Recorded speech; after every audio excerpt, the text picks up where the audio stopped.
नमस्कार, आप सभी का स्वागत डीडी न्यूज़ पर। मैं हूं मुकुल शर्मा। डीडी न्यूज़ में आपको बताएंगे इस वक्त की अहम खबरें कौन सी हैं और इसके लिए आइए सबसे पहले नजर डालते हैं हेडलाइंस पर। और खासतौर से इन खबरों की अगर बात की जाए, समाचार में हम बात करेंगे जम्मू कश्मीर के विधानसभा चुनाव को लेकर। किस तरीके से लगातार चुनाव में जो चुनाव प्रचार है वो चरम पर नजर आ रहा है।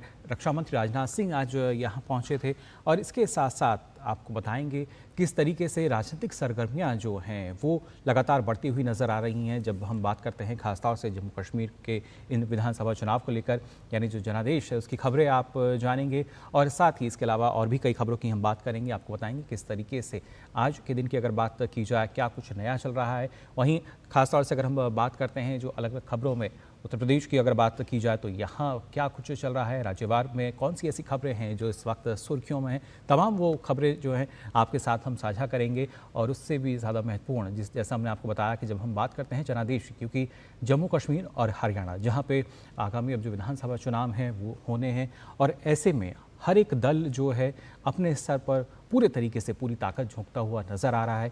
हमने पहले देखा था कि राहुल गांधी जो है वो पहुंचे थे कल, और आज खासतौर से राजनाथ सिंह की अगर बात की जाए, और इससे पहले हमने देखा था केंद्रीय गृह मंत्री अमित शाह भी जो पहुंचे थे। लेकिन खासतौर से ये अहम हो जाता है कि किस तरह की जो सरकार की नीतियाँ रही हैं और यहाँ पर जो जनता का विश्वास है, क्योंकि इससे पहले अब से पहले हमने देखा था कि जो सीट अलॉटमेंट के लिए जो सूची जारी की गई थी, आज भी जो प्रत्याशियों के नाम हैं कुछ वो भी निकल कर आए हैं। लेकिन इनके बाद जैसे ही प्रत्याशियों के नाम आए हैं, कई तरह की जो सरगर्मियां हैं वो तेज़ होती नज़र आ रही हैं और ऐसे में कितना अहम हो जाता है कि जो चुनाव हैं किस तरीके से संपन्न होंगे। तो ये तमाम खबरें रहेंगी, लेकिन सबसे पहले इस वक्त आइए नज़र डालते हैं इस वक्त की हेडलाइंस पर भी।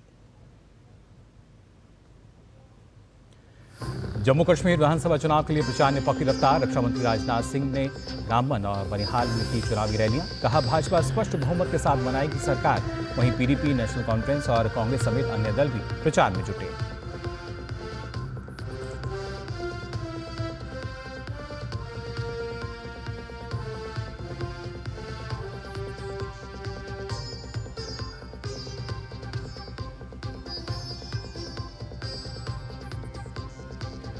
मंगेश यादव के एनकाउंटर पर यूपी के सीएम योगी आदित्यनाथ ने सपा प्रमुख अखिलेश यादव को दिया करारा जवाब।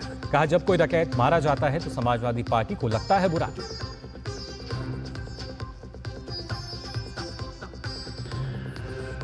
अबू धाबी के क्राउन प्रिंस शेख खालिद बिन मोहम्मद बिन जायद अल नहयान नई दिल्ली पहुंचे। भारत के शीर्ष नेतृत्व के साथ तमाम मुद्दों पर करेंगे बातचीत।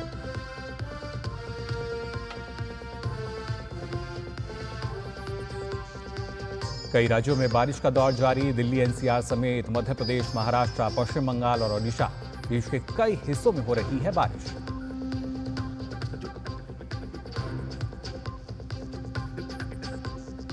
और बेलारूस की आर्यन सबलेंका बनी यूएस ओपन महिला एकल वर्ग की चैंपियन। फाइनल में जेसिका पिगुला को दी मात।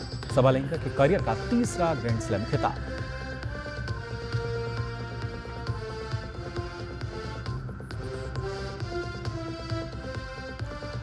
और आइए बुलेटिन में सबसे पहले हम बात करते हैं जम्मू कश्मीर विधानसभा चुनाव को लेकर।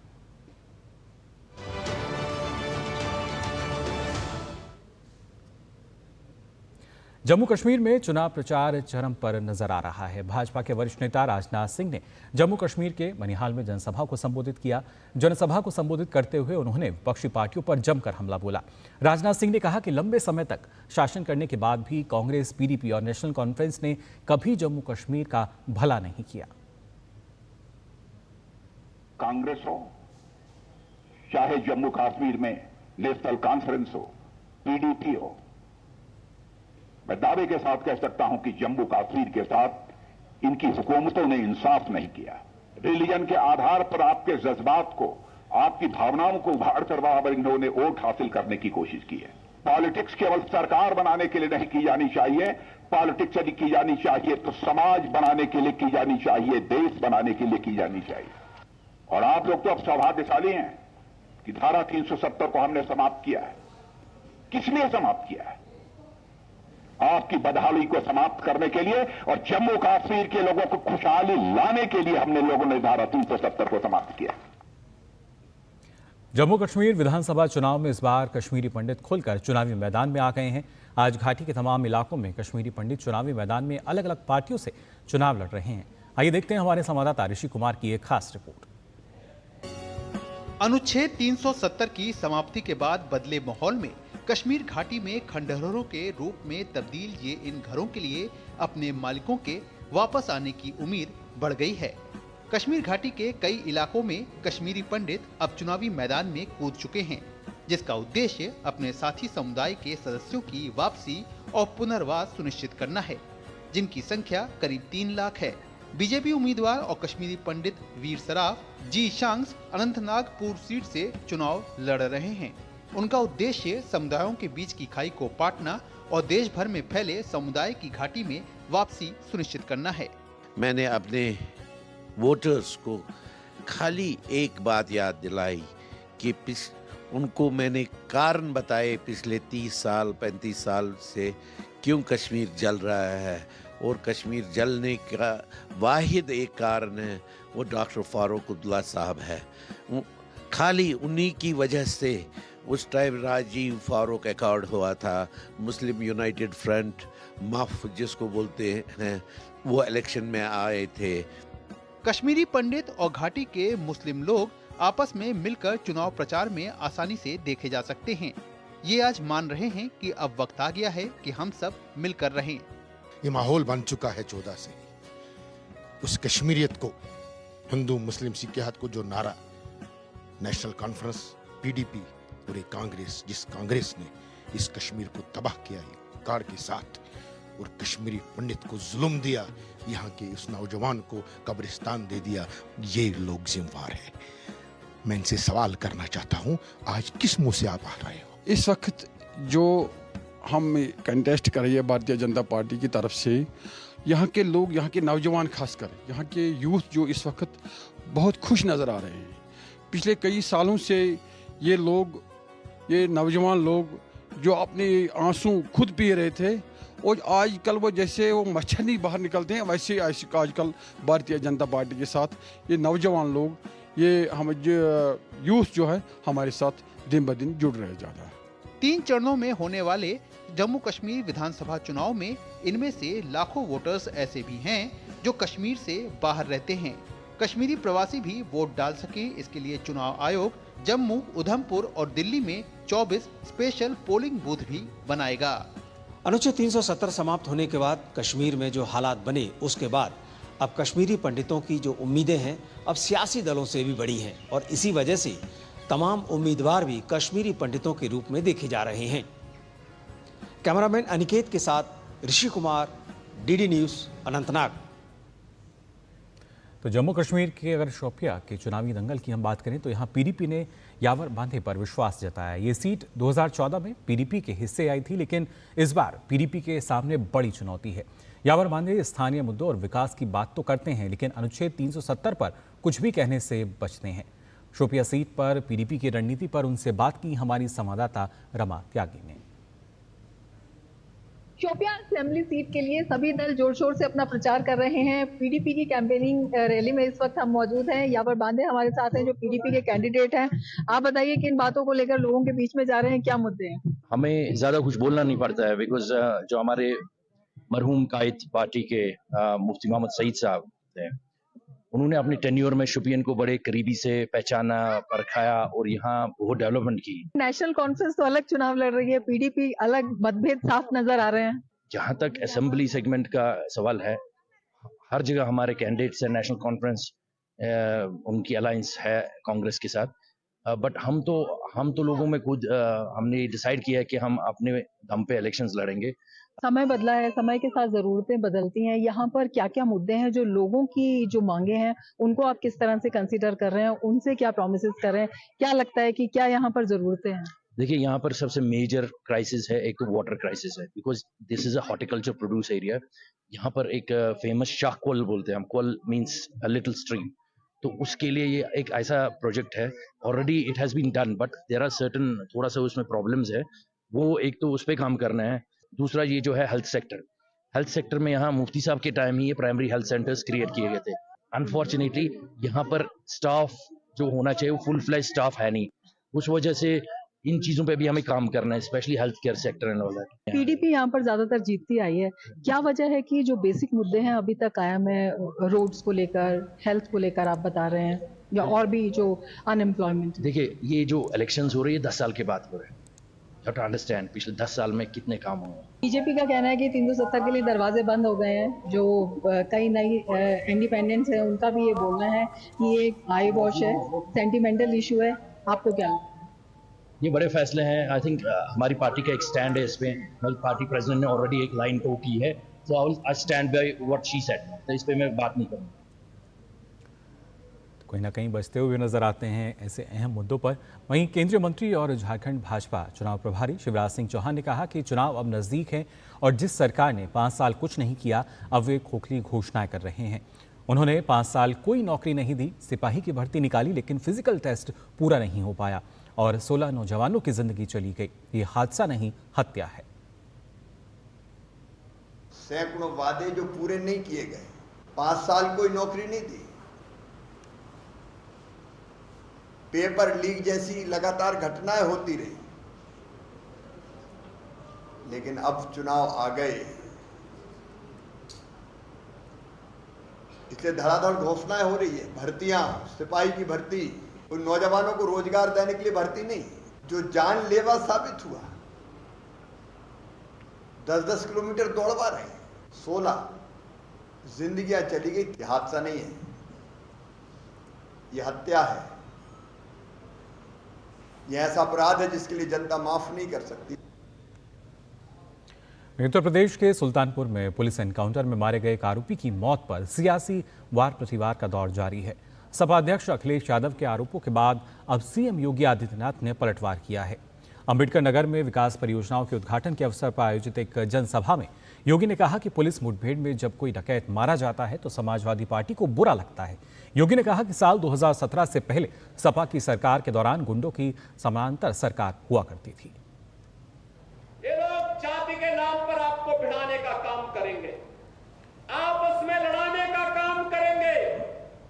ये लोग अराजकता पैदा करवाने के लिए, आपके पर्व और त्योहारों में विघ्न और बाधा डलवाने के लिए, बेटी की सुरक्षा को सेंध लगाने के लिए, व्यापारी की सुरक्षा में सेंध लगाने के लिए, अन्नदाता किसानों को शोषण करने के लिए, ये लोग इसी प्रकार से फिर से जाति के नाम पर लड़ाने का काम करेंगे। तो कहीं ना कहीं सपा पर जमकर बरसे योगी आदित्यनाथ और साथ ही उन्होंने कहा कि जब किसी डकैत और माफिया के खिलाफ प्रशासन कार्रवाई करता है तो सपा के नेता इसका विरोध करते हैं। बेटी की सुरक्षा हो, इससे उनका दूर दूर का कोई रिश्ता नहीं। उनको व्यापारी का सम्मान हो, इससे भी कोई दूर दूर तक रिश्ता नहीं। और तो आप देखते होंगे जब उनके किसी एक माफिया साकृत को, किसी डकैत को जो पुलिस मुठभेड़ में मारा जाता है, जब मारा जाता है तो इनकी दुखती हुई नस पर जैसे पुलिस ने उंगली रख दी हो, तब ये चिल्लाने लगते हैं।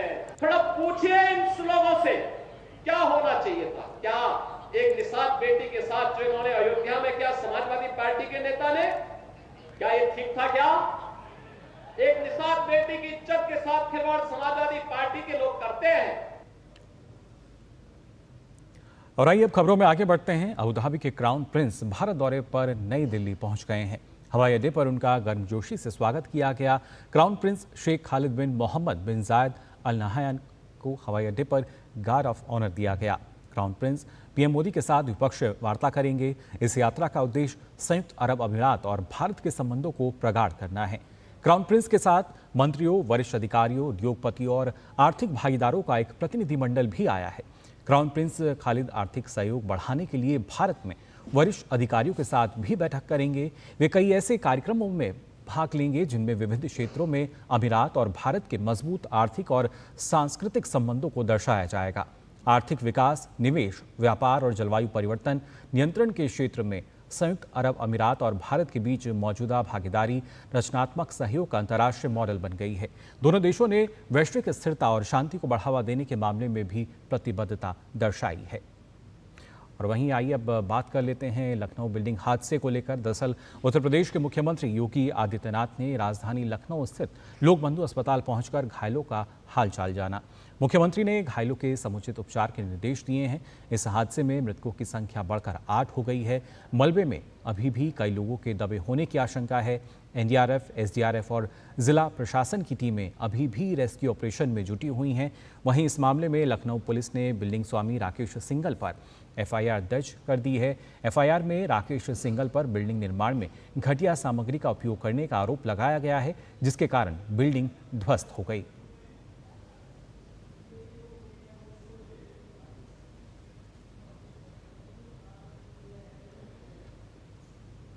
उत्तर प्रदेश के मऊ में समाजवादी पार्टी के नेता वीरेंद्र बहादुर पाल पर उन्हीं के साथ काम करने वाली महिला ने रेप का आरोप लगाया है।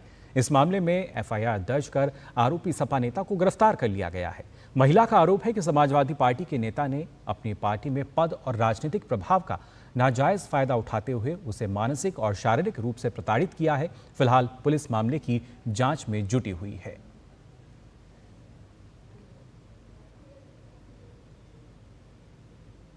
थाना कोतवाली जनपद मऊ में एक पीड़िता द्वारा एक व्यक्ति जिनका नाम वीरेंद्र बहादुर पाल है, जो चकमेहदी सराय लखनसी के रहने वाले हैं तथा पेशे से अधिवक्ता हैं, उनके विरुद्ध अवैध संबंध बनाने, मारपीट करने इत्यादि संबंधित एक तहरीर दी गई थी, जिस पर थाना कोतवाली पर मुकदमा अपराध संख्या 291/24 दिनांक 7/9/24 को दर्ज कर लिया गया।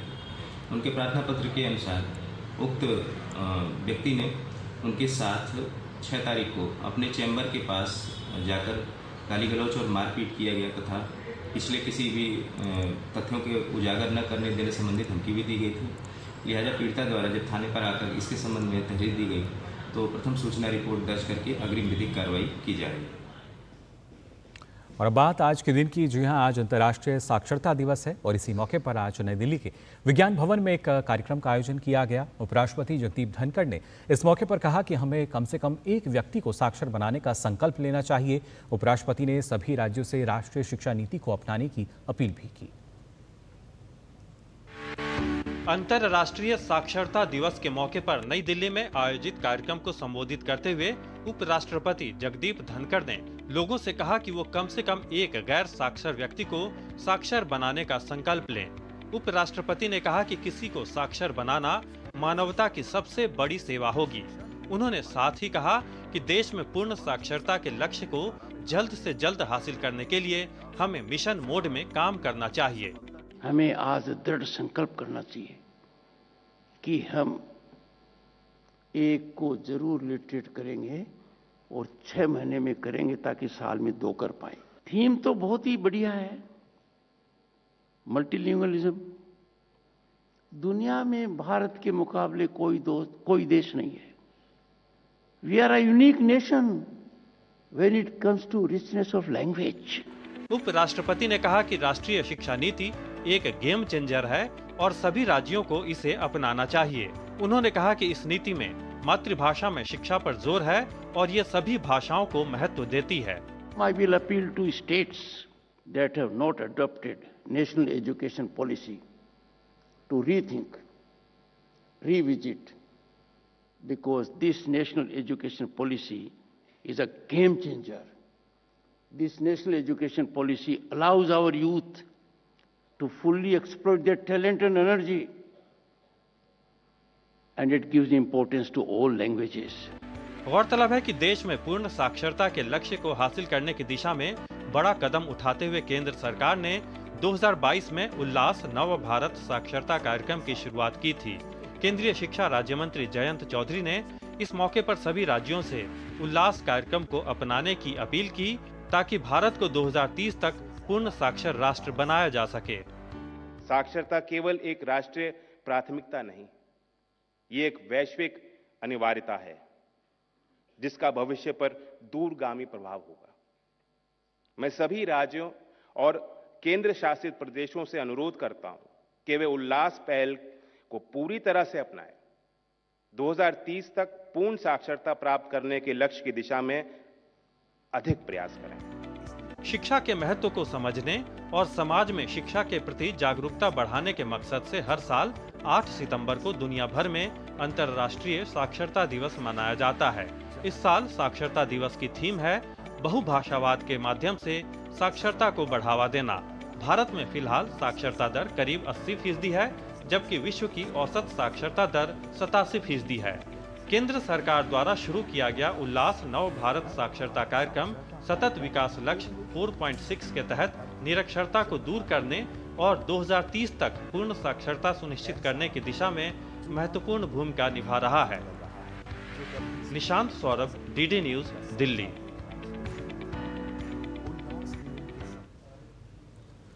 और आइए अब बुलेटिन में बात करते हैं मणिपुर की। दरअसल मणिपुर में हमला करने वालों की अब खैर नहीं है। असम राइफल्स ने राज्य में एंटी ड्रोन सिस्टम तैनात कर दिया है। सीआरपीएफ ने भी मणिपुर में सुरक्षा बलों को एक एंटी ड्रोन सिस्टम उपलब्ध कराया है। मणिपुर पुलिस ने बताया कि बढ़ते तनाव और हिंसक घटनाओं को देखते हुए ये कदम उठाया गया है। पुलिस ने बताया कि कुछ और एंटी ड्रोन गन लाई जा रही हैं। पुलिस के बयान में कहा गया है कि राज्य की पुलिस ने भी एंटी ड्रोन सिस्टम की खरीद और सुरक्षा के मानकों को बढ़ाने का काम शुरू कर दिया है।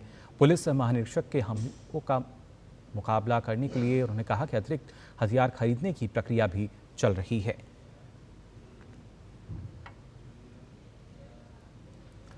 और दरअसल अगर बात करें हम असम, आज अपने महान गायक, संगीतकार, फिल्म निर्माता और दादा साहब फाल्के पुरस्कार विजेता डॉक्टर भूपेन हजारिका की 98वीं जयंती मना रहा है। इस अवसर पर केंद्रीय मंत्री सर्बानंद सोनोवाल और असम सरकार के सांस्कृतिक मामलों के मंत्री बिमल बोरा ने गुवाहाटी के जालूकबारी स्थित उनके स्मारक पर पुष्पांजलि अर्पित की। वहीं एक अन्य कार्यक्रम में भूपेन हजारिका सांस्कृतिक फाउंडेशन ने गुवाहाटी के श्रीमंत शंकरदेव कला क्षेत्र में समन्वय दिवस मनाया। इस अवसर पर कला क्षेत्र परिसर में राज्य के शिक्षा और जनजातीय मामलों के मंत्री डॉक्टर रोनोज पेगू की उपस्थिति में 99 झंडे फहराए गए। इसके बाद माधवदेव इंटरनेशनल हॉल में एक बैठक आयोजित की गई।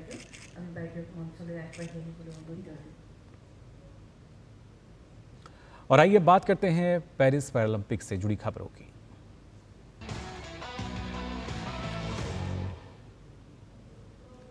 जो यहाँ पेरिस पैरालंपिक में भारत का शानदार प्रदर्शन देखने को मिला है। वहीं खेलों के आखिरी दिन भी भारत को एक पदक की उम्मीद है। भारत की पूजा ओझा पैरा कैनोइंग के सेमीफाइनल स्पर्धा में हिस्सा लेंगी। पूजा अगर सेमीफाइनल्स में जीतती हैं तो वे आज ही होने वाले फाइनल मैच में स्वर्ण पदक के लिए चुनौती पेश करेंगी। फिलहाल भारत ने पेरिस पैरालंपिक में 7 स्वर्ण पदक सहित कुल 29 पदक अपने नाम किए हैं।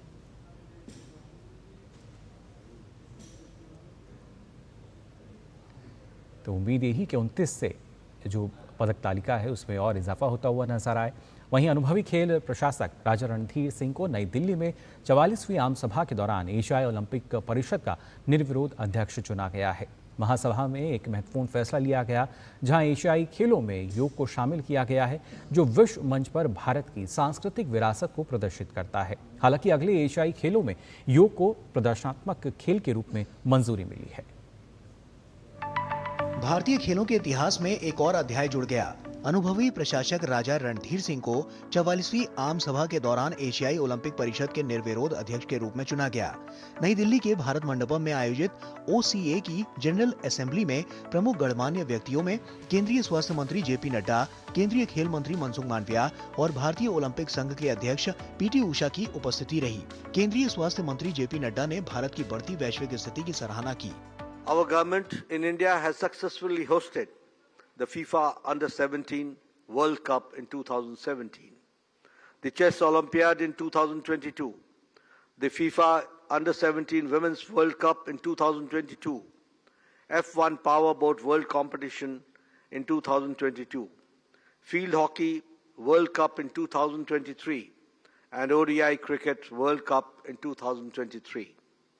Organizing sports is not only a platform for competition, but it is also a means of communication between cultures and countries.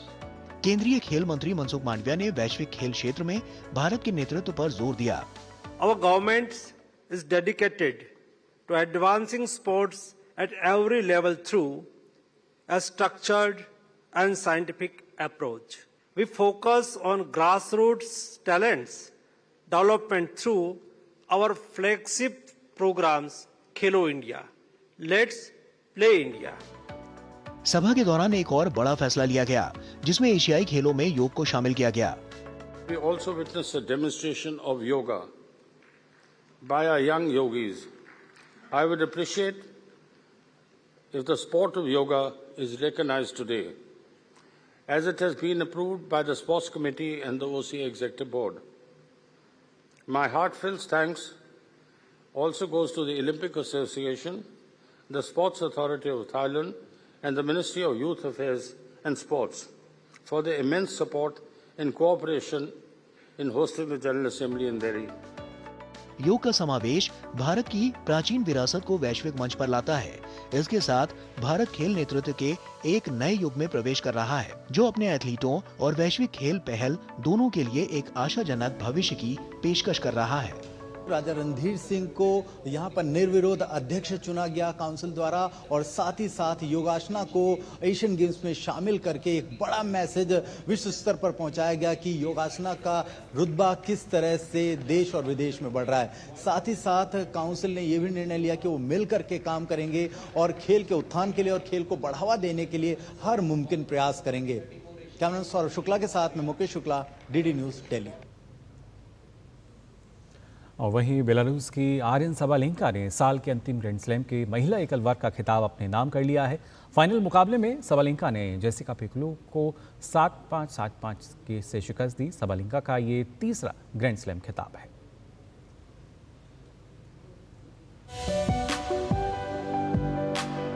US open के महिला एकल के फाइनल में टक्कर बेलारूस की आर्यन सबालेंका और जेसिका पेकुला के बीच थी। दोनों खिलाड़ी इतिहास रचने के लिए बेताब थीं और बेताबी की ये तस्वीर उनके मैच में भी नजर आई। फाइनल मुकाबला उतार चढ़ाव से भरा रहा।